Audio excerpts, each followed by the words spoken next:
Here we go yo. Imakarimbo ka J Melody ati sawa twirira shonga ibisanzwe bamagambo hakuno ati kino urukundo waransajije mwe ntabyo muzi uyu mukobwa ni umbuza kuryama ni kumutekereza ijoro ryose ni unera ubwoba yikora utuntu tw'abana ikiza nukamubuki nanjye nkarigata ati urukundo rwacu ni nka sura ndetse ruraturinda ati umukobwa niyo yarakara bari mwiza ati nimukajya mungirira impuhwe rero nimuzajya mubona ari kunkanga cyangwa nkabukira kubera ko buri ibiryo by'umuntu umwe biribwa n'undi ati ndakwinginze mbwira ko nkunda basi sawa sawa here we go yo ati nanjye mubwira ko mukunda ati nibyo ndabivuga sawa bamwise J Melody ibigo yadutangira The Protector filime ya mbere y'uyu mwaka 2026 action packed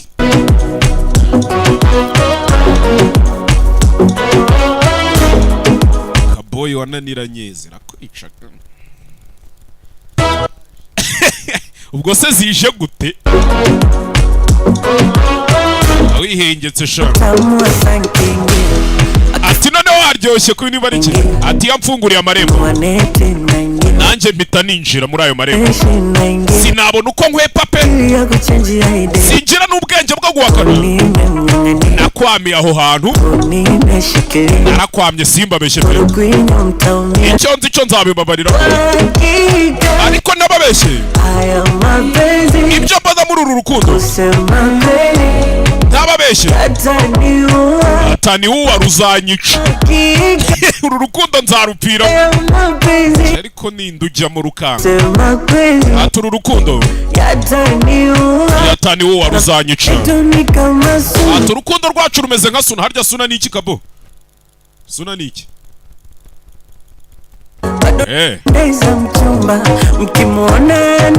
ati nimukajya mungirira impuhwe nimuzajya mubona uyu mukobwa ari kumpabura kuko n'ubundi buriya ibiryo by'umuntu umwe biribwa n'undi ati mureke mbimubwire ndamukunda sawa here we go yo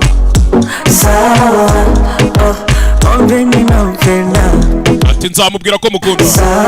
sawa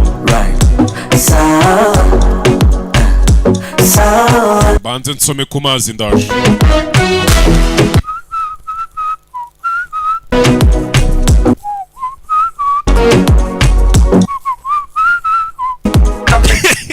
bintu mba nankwereka birakora